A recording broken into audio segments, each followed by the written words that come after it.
C'est le projet restauration de la 350 XT. On va découvrir des horreurs, mais qu'est-ce qu'on va s'amuser? Alors, première vidéo sur la restauration du 350 XT, où là c'est surtout le démontage et la découverte.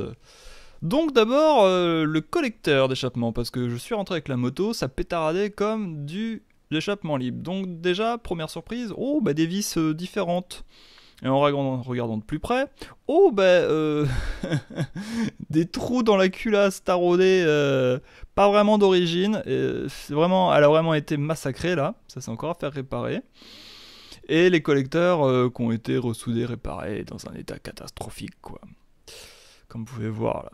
Donc en les sortant, voilà, une partie cassée et l'autre partie juste trouée. Voilà. Bon, j'étais en échappement libre, littéralement. Donc changement des collecteurs à faire. Ensuite, j'ai retiré le cache de l'allumage pour voir ce qui se cachait en dessous. Pas de joint, déjà, sous ce cache plastique. Et du coup, eh bien, c'est rouillé. C'est tout rouillé. En plus, a priori, il y a une fuite au joint SPI. Mais voilà, c'est dans un bel état. Après, la boîte à air, donc là on a un filtre à air qui est en train de partir en poussière. Bon, pas de surprise jusque là.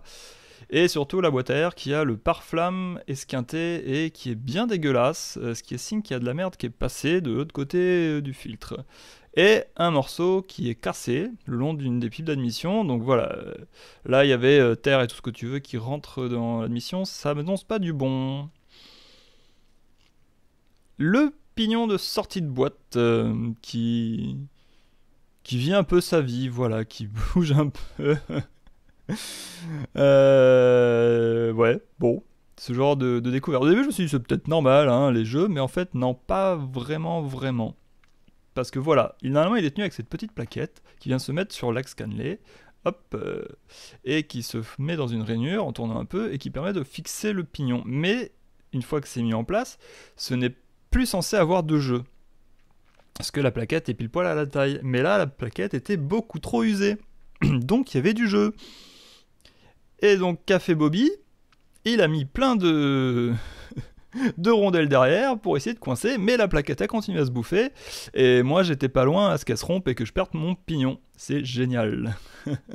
Donc, la suite. Voilà, je pouvais apercevoir un peu du joint à l'extérieur de la culasse. Et en regardant de plus près, je pense que c'est un mec qui faisait des pare-brises qui s'est occupé de ça. Il y a du silica partout, à plus savoir quoi en faire, mais vraiment, c'est pas juste on a mis un peu de pâte à joint là, c'est on a mis un truc qui ressemble vachement au silica, la pâte noire bien dure, pour encoller le joint d'origine. Alors bien sûr en surdose, donc voilà, ça c'est ce que j'ai retiré à l'intérieur et à l'extérieur de la culasse.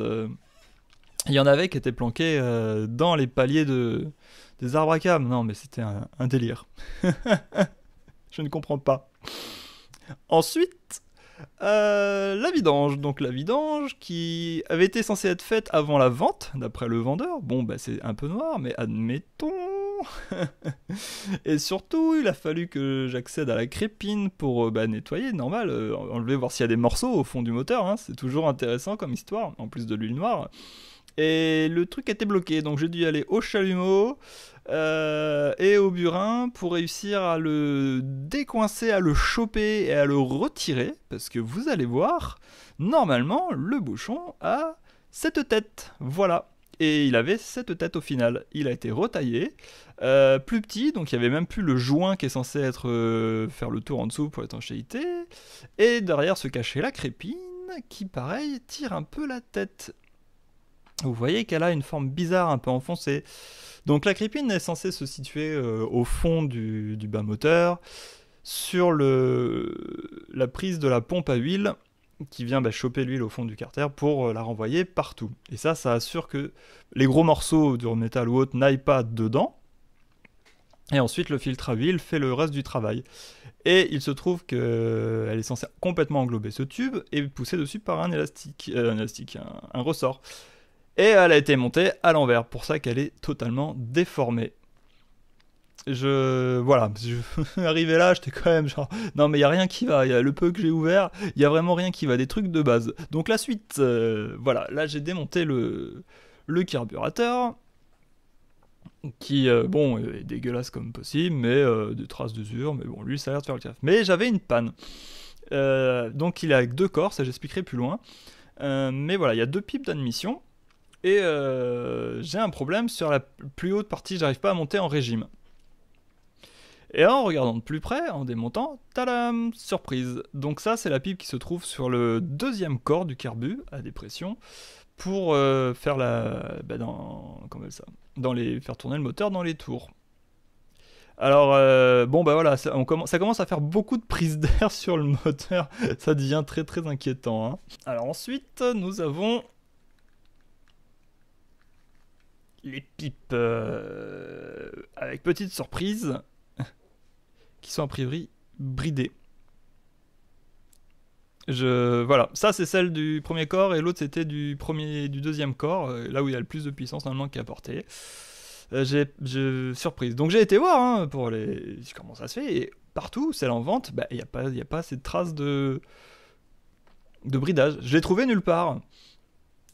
Et puis en regardant de plus près, parce que pas les yeux en face des trous, ah bah 13 kW, d'accord, des pipes de bridage, et en fait c'était en Allemagne qu'il y avait ça. Bon, d'accord. Bon bah du coup ce que j'ai fait, je les ai débridés, et j'ai réparé l'autre le temps de recevoir de Chine les nouvelles. Du grand Mendes, mais ça a fait le travail. Voilà.